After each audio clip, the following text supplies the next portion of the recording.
অতিরিক্ত ভাঙা, যেখানে গাড়ি গেলে এত বাড়ি দেয় যে আমরা গাড়িতে বেরিয়ে পড়ে যাই। একেবারে রিজেক্ট, রাস্তা রিজেক্ট। ছোট ছোট গাড়িগুলো উল্টে যায়, বড় গাড়িগুলো ফেসে যায়। সব থেকে বড় যে বিষয়টি, অর্থনৈতিক বিষয়টি একটি মারাত্মক প্রভাব বিস্তার করছে এই সড়ক।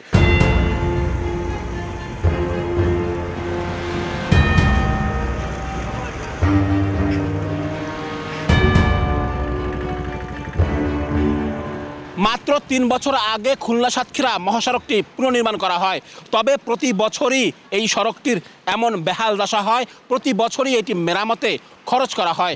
সড়ক বিভাগের তথ্য বলছে সবশেষ 6 মাসে খুলনা সাতক্ষীরা মহাসড়কের খুলনা থেকে চুকনগর পর্যন্ত এবং চুকনগর থেকে পাইকগাছা পর্যন্ত প্রায় ৩.৫ কোটি টাকা খরচ হয়েছে। তবে লাভের লাভ হয়নি কিছুই। আবারও এমন বেহাল দশা সড়কটির প্রায় পুরোটা অংশ জুড়ে। বেনাপোল ও ভোমরা স্থলবন্দরের বাণিজ্যিক পরিবহনের জন্য গুরুত্বপূর্ণ খুলনা সাতক্ষীরা মহাসড়ক শুধু বাণিজ্যিক পরিবহন নয়, দক্ষিণের উপকূলীয় মানুষের শহরে যাতায়াতের একমাত্র সড়কও এটি। আগে থেকেই খারাপ অবস্থায় থাকা সড়কটি এখন পরিণত হয়েছে চরম বেহালে।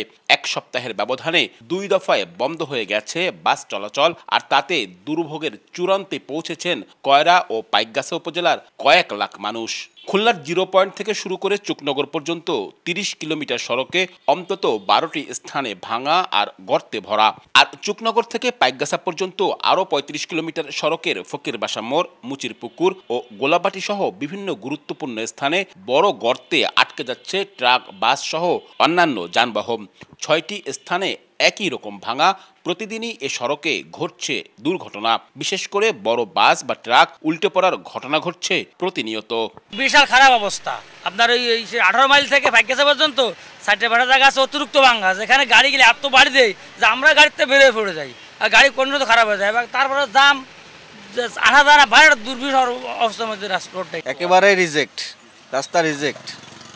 অল্টারনেট ব্যবস্থা থাকলে আমরা তাই ব্যবহার করতাম। যেভাবে চলতেছি তাতে দুর্ঘটনা ঘটার কথা। ফকিরবাসা মোড়, এই মোড়টা রাস্তা মোড় সংস্কারের জন্য অনেকদিন যাবত এই দুরবস্থা।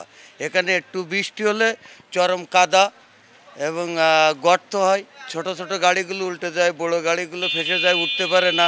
বাণিজ্যিকভাবে গুরুত্বপূর্ণ এ সড়কটির এমন বেহাল দশায় অর্থনৈতিকভাবেও পিছিয়ে পড়ছে দক্ষিণের উপকূলীয় এলাকা। প্রতিদিন মাছ, সবজি সহ নানা পণ্য পরিবহনও হচ্ছে না সময় মতো। দক্ষিণ অঞ্চলের উন্নয়ন বলতে যেটা বোঝায়, কৃষি খাত বলেন, যে মৎস্য খাত বলেন, প্রত্যেকটা সেক্টর খুলনা অঞ্চলের এই সড়ক পথেই যাতায়াত করে, যেখানে চিংড়ি, কাঁকড়া সহ অন্যান্য যে সবজি সব কিছুই কিন্তু এই পথ দিয়ে যায় এবং এখান থেকে শত শত কোটি টাকা বৈদেশিক মুদ্রা অর্জন করে এটার মাধ্যমে।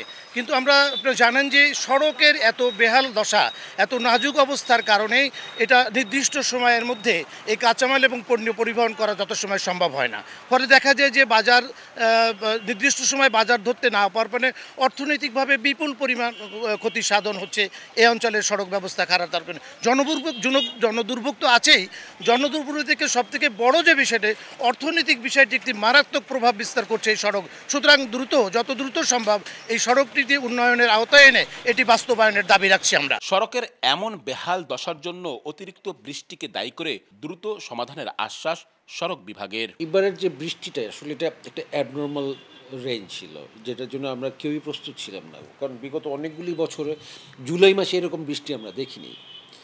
তো এই কন্টিনিউয়াস 15 দিন 20 দিনের বৃষ্টিতে আমাদের যেই রাস্তাগুলো অনেক ভালো ছিল, এবং আপনারা জানেন যে আমাদের এখানে কি ওভারলোডেড ট্রাফিক চলে। একে তো বৃষ্টির পানি প্লাস ওভারলোড, এই দুইটা মিলে আমাদের রাস্তাগুলি আমরা যথেষ্ট বাজে পরিমাণ ক্ষতিগ্রস্ত হয়েছে।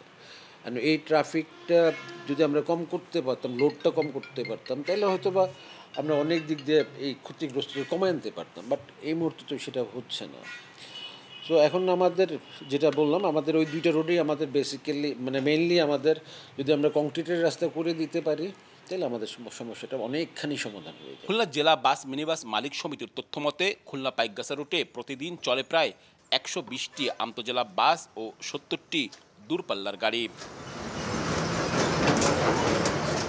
আব্দুল্লাহ আল মামুন রুবেল, সময় সংবাদ, খুলনা।